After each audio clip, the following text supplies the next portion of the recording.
Friends, welcome to Defence Matrix. तो एक request for proposal release किया गया है एरोनॉटिकल डेवलपमेंट एजेंसी द्वारा। ये सेम ऑर्गेनाइजेशन है जो कि तिरस मार्क 1 पर काम कर रही है और तिरस मार्क 2 पर भी काम कर रही है। फिलहाल के लिए जो रिक्वेस्ट फॉर प्रपोजल रिलीज किया गया है ये तिरस मार्क 2 के लिए किया गया है और इस RFP से हमें पता लगता है कि LCA एयरफोर्स मार्क 2 की प्रोग्रेस क्या चल रही है और किस तरीके का डेवलपमेंट ऑनगोइंग है। तिरस मार्क 2 की बात करें तो पहले तो ये चीज़ हम क्लियर कर दें कि ऑफिशियली इसे LCA AF मार्क 2 कहा जा रहा है। तिरस मार्क 2 फिलहाल के लिए नहीं कहा जा रहा है, तो हो सकता है यहाँ पर तिरस की जगह कोई और नाम रखा जाए। दूसरी चीज़, ये जो RFP निकाली गई है ये बेसिकली एक टेस्ट रिग को लेकर है जो कि LCA AF मार्क 2 में यूज़ होने वाले जितने भी एवियोनिक्स हैं उनको टेस्ट करने के लिए है। तो इसे डायनामिक एवियोनिक्स इंटीग्रेशन रिग कहा जा रहा है, शॉर्ट में से डेयर कहते हैं। बेसिकली यहाँ पर जितने भी एवियोनिक्स LCA AF मार्क 2 में लगेंगे उनको वैसे ही लगाया जाएगा जैसे कि एयरक्राफ्ट में इन्हें लगना है और इनकी सारी टेस्टिंग करी जाएगी। तो जो RFP निकाली गई है वो इसी सिस्टम को डिज़ाइन, डेवलप और इंस्टॉल करने की है।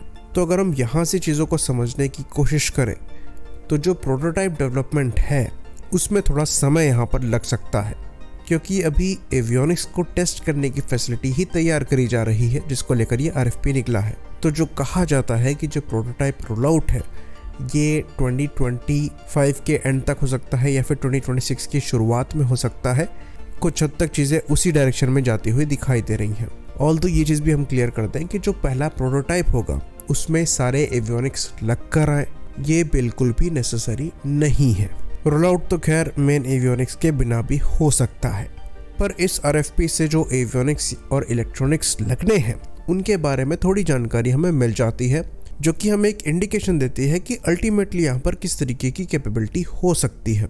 तो यहाँ पर जो different avionics line replaceable unit लगने हैं उनकी बात करी गई है जो कि करीबन 26 के नंबर में है। तो जनरल एवियोनिक्स के बारे में हम बात नहीं करेंगे, लेकिन जो मेन है जो कि हमारे लिए भी नया है उसको हम ज़रूर यहाँ पर डिस्कस करेंगे। तो पहला यहाँ पर हेलमेट माउंटेड डिस्प्ले सिस्टम है जिसके बारे में कल हमने कम्युनिटी पोस्ट किया था। तो जो हेलमेट माउंटेड डिस्प्ले सिस्टम है वो यहाँ पर -5 होगा जो कि एक अपग्रेड होगा तिरस में यूज़ होने वाले -4 से। ये एक इजरायली सिस्टम है।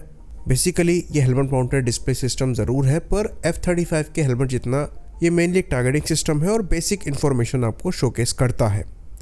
इसको यूज़ करने के बाद भी आपको हेड्सअप डिस्प्ले की रिक्वायरमेंट पड़ेगी। तो F-35 में जो Gen 3 helmet mounted display system use होता है उसमें ऑलमोस्ट आपको सारी इन्फॉर्मेशन मिल जाती है जो कि आपको हेड्सअप डिस्प्ले देता है।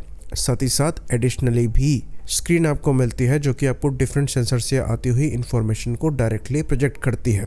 वहीं पर जो -5 होगा ये इम्पॉर्टेंट सिम्बोलॉजी तो आपको दिखाएगा ही, जैसे कि ट्रू एयर स्पीड हो गई, बेरिंग हो गई, एल्टीट्यूड इन्फॉर्मेशन हो गई, साथ ही साथ आपको टारगेट इन्फॉर्मेशन भी शो करेगा। तो बेसिकली जो IR मिसाइल्स हैं उनके ऑफ पोर शॉट्स के लिए ये काफ़ी मैंडेटरी सिस्टम हो जाता है। वहीं पर जैसे striker 2 helmet mounted display system हो गए और F-35 के Gen 3 helmet mounted display system हो गए, ये बिना हेड्सअप डिस्प्ले के भी काम कर सकते हैं और एक लेवल ऊपर आप इन्हें -5 से कह सकते हैं। पर क्या ये फ्यूचर कॉम्बैट नेसेसरी है, ये डिबेट का मुद्दा हो सकता है, क्योंकि अगर प्रैक्टिकल यूसेज की बात करें तो जो हेलमेट माउंटेड डिस्प्ले सिस्टम है ये आपको हेड्सअप डिस्प्ले से भी ज़्यादा ऑफ बोर मिसाइल को शूट करने की और टारगेट को लॉक करने की सहूलियत प्रोवाइड कराते हैं। उसके बाद के जो फंक्शन है वो एडिशनली है, वो रिस्पॉन्स टाइम को कितना इम्प्रूव करते हैं ये डिबेट का मुद्दा है। एक्सेस इन्फॉर्मेशन कभी कभी डिस्ट्रैक्टिंग भी हो सकती है। खैर, इस पर हम कभी फ्यूचर में एक डेडिकेटेड वीडियो बनाएंगे, पर हम आपको यहाँ पर बता दें कि -5 तिरस मार्क 2 में इस्तेमाल किया जाएगा। बाकी एक और इम्पॉर्टेंट चीज़ यहाँ पर जो यूज़ करी जाएगी ये हमारा इंडिजिनस सॉफ्टवेयर डिफाइंड रेडियो होगा, जिसके अंतर्गत पहले SDR1 का यूसेज यहाँ पर किया जाएगा, फिर SDR2 का यूसेज किया जाएगा। SDR1 जैसे कि हमने बताया ये सैटकॉम कम्युनिकेशन को यूज़ नहीं करता है, वहीं पर SDR2 में सैटकॉम कम्युनिकेशन का इस्तेमाल किया जाएगा जिसकी वजह से ज़्यादा रेंज में कनेक्टिविटी आपको मिलेगी। बाकी एडिशनल जितने एवियोनिक्स LRUs हैं ये काफ़ी कॉमन है, इसमें कुछ बहुत स्पेशल नहीं है। वहीं पर कॉकपिट एंड डिस्प्ले स्वीट की बात करें तो यहाँ पर लार्ज एरिया डिस्प्ले को यूज़ किया जाएगा जैसे कि ग्रिपेन E में दिया गया है और F-35 में दिया गया है। तो जो पहला प्रोटोटाइप है उसमें ये लग कर ये नेसेसरी नहीं है। वहीं पर स्टिक और थ्रॉटल असेंबली भी यहाँ पर रहेगी, मोस्ट लाइकली साइड स्टिक ही होने वाली है। और जो थ्रॉटल असेंबली है ये hands on throttle and control पर या फिर होटास पर हो सकती है। बाकी सिस्टम में प्रॉपर कॉकपिट को भी तैयार किया जाएगा, जिसमें digital flight control computer system भी और ऑक्सिलरी कंप्यूटर को भी इंक्लूड किया जाएगा। तो ये जो रिग बनाई जा रही है ये एवियोनिक्स के टेस्टिंग प्रोसेस के लिए बहुत ज़्यादा ज़रूरी है। और ये चीज़ हम जानते हैं कि किसी भी 4.5 जन या फिर 4 जन एयरक्राफ्ट में जो मेन मॉडर्नाइजेशन होता है ये एवियोनिक्स का ही होता है। तो अगर आपके एवियोनिक्स परफेक्टली काम कर रहे हैं और समय से अवेलेबल हो जाते हैं तो आपका आधा काम कंप्लीट हो चुका है।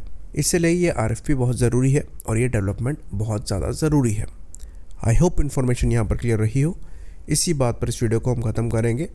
लाइक करिए, सब्सक्राइब करिए। जय हिंद।